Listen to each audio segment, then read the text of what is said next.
जैसे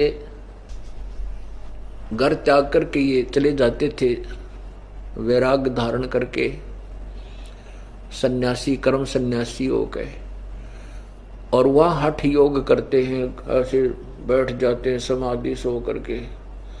जनसाधारण तो सोचता है कि बड़े महापुरुष हैं, ओहो बड़ी बड़ी परमात्मा के पाने के लिए समर्पण किए हुए।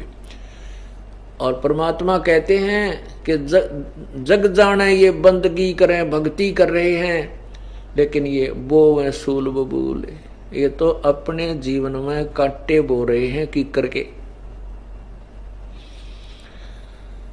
कहते हैं केले की को पीने है जो फूल पान फल खाई, नरका मुख नहीं देखते जो बस्ती निकट ना जाई। वो जंगल के रोज हैं जो मनुष्यों बिद के जाई, निस्तिन फिरे उजाड़ मैनो परमात्मा पावे नहीं। ये दास जब सर्विस करता था, ये तत्व ज्ञान हमें प्राप्त हो गया था, तो जब बैठ जाते थे ऑफिस में तो हमारे कुलीग चर्चा करते थे, कहाँ रहते हो, खोए खोए से रहते हो। चर्चा चल जाती थी कि हम सत्संग में जाते हैं, और फिर जो हम सत्संग में सुनते थे, विचार सुनते थे, ये साहित्य पढ़ते थे सदग्रंथों को, तो चर्चा कर देते थे भाई भगवान का भजन करना चाहिए, परमात्मा के बिना कति जीवन व्यर्थ है। तो फिर उनमें से कुछ एक अपनी अपनी जैसा ज्ञान था फिर वो बताने लग जाते, चर्चा शुरू हो जाती थी। उनमें से एक ने कहा कि आपको पता नहीं है साधु संतों का, तो मैं बताता हूँ। हम एक बार हरिद्वार की से आगे चले गए, ऊपर ऋषिकेश से भी आगे, तो वहाँ बहुत से व्यक्ति बैठे थे, 20, 30, 50।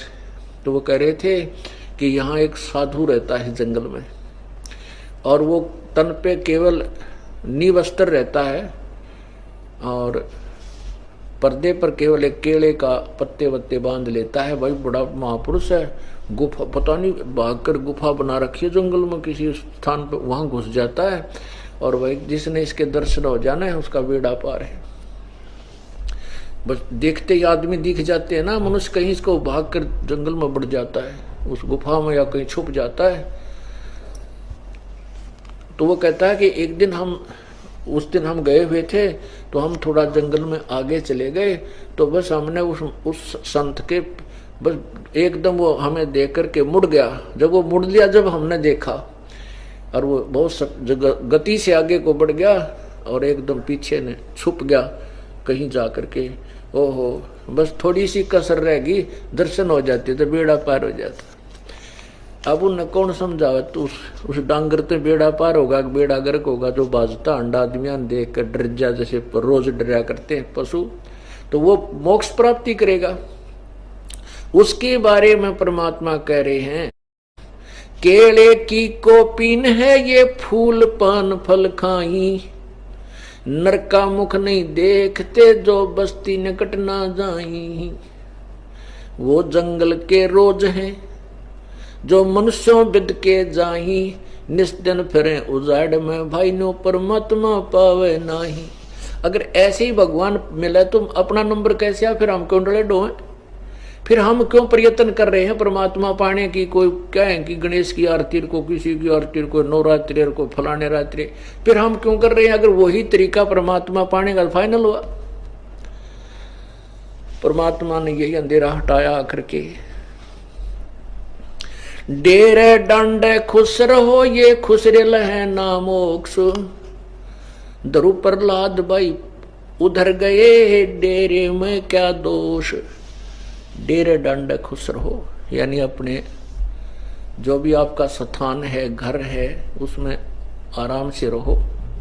और कोई ये सोचा है कि घर त्याग करके ही परमात्मा प्राप्ति होती है, और कोई ये सोचे कि भाई शादी ना कराने से ही मोक्ष होता है, कहते हैं ऐसा नहीं। परमात्मा के जो ज्ञान को हम समझ नहीं सकते, इसलिए हम अधूरे से ज्ञान को पकड़कर मरोड़ी खा जाते हैं, उसका उल्टा अर्थ बना लेते हैं। कोई तो ये सोच, जैसे हमारे यहाँ भक्त रहता था एक आश्रम में, तो हम सत्संग में एक स्वाभाविक सा ज्ञान देते रहते, और उसका उद्देश्य था कि मैं परमात्मा पाऊं। मन तो भगवान चाहिए, घर भी छोड़ रखा है। राजस्थान से आता है एक भगत, वो जूतों में सेवा करता है, जिसकी गर्दन हिलती है थोड़ी सी। तो वो सत्संग सुनता था। हम एक ही दृष्टिकोण से उन जो पाखंडी लोगों के पाखंड का खंडन करने के उद्देश्य से बताते थे कि भी केवल कुछ तो कहते हैं भाई महात्मा तो ब्रह्मचारी होना चाहिए, जो बचपन से ही है और उसी से मोक्ष होगा। तो परमात्मा कहते हैं अगर वो ब्रह्मचारी ही पार हुआ तो फिर गृहस्थियों का नंबर कैसे आएगा। तो उस अंधेरे को हटाने के लिए हम एक तरफा ही मतलब यही ज्ञान देते हैं। जैसे परमात्मा ने कहा कि डेरे डंडे खुश रहो, खुश रे लेना मोक्ष, ध्रुव प्रहलाद भी पार हो गए, फिर गृहस्थी में क्या दोष। ध्रुव जैसे महापुरुष ने 5 वर्ष की आयु में परमात्मा प्राप्ति की, उसके बाद शादी कराई, भक्ति भी करता था। परमात्मा के दर्शन हो जाने मात्र से मोक्ष नहीं है, ये विचार कर लेना अपने। कोई न सोचा भगवान के दर्शन हो जाए तो मैं पार हो गया, नहीं, पार तो होगी अपने कमाई नाम की करने से, और काल के ऋण उतार कर ही आप मोक्ष, यहाँ से ऋण मुक्त होकर ही जा सकोगे। तो ऐसे ही जो उसने अपनी साधना की, जिससे उसको परमात्मा प्राप्ति हुई, भगवान ने दर्शन दिए, फिर उसने राज्य मांग लिया, उसको राज्य दिया। तो कहते हैं उसका भाई था जिसको राज्य प्राप्त था उत्तम, वो गंधर्व ने मार दिया लड़ाई में।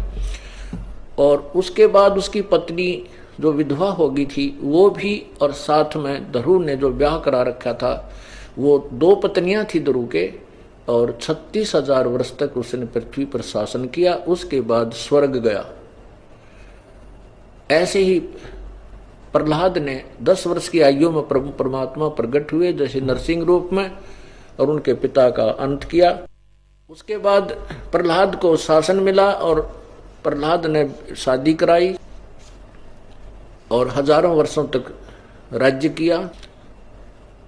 जो राजा बलि थे, जिन्होंने इंद्र की पदवी प्राप्त करने के लिए 100 यज्ञ करने का संकल्प किया था, जो 99 भी वो यज्ञ कर चुका था, 100वीं यज्ञ जब करने लगा, उस समय भगवान 52 रूप बनाकर आए थे, 52 रूप, 52।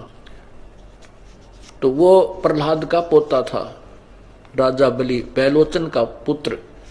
तो प्रहलाद का पुत्र बैलोचन, बैलोचन का पुत्र राजा बलि हुआ।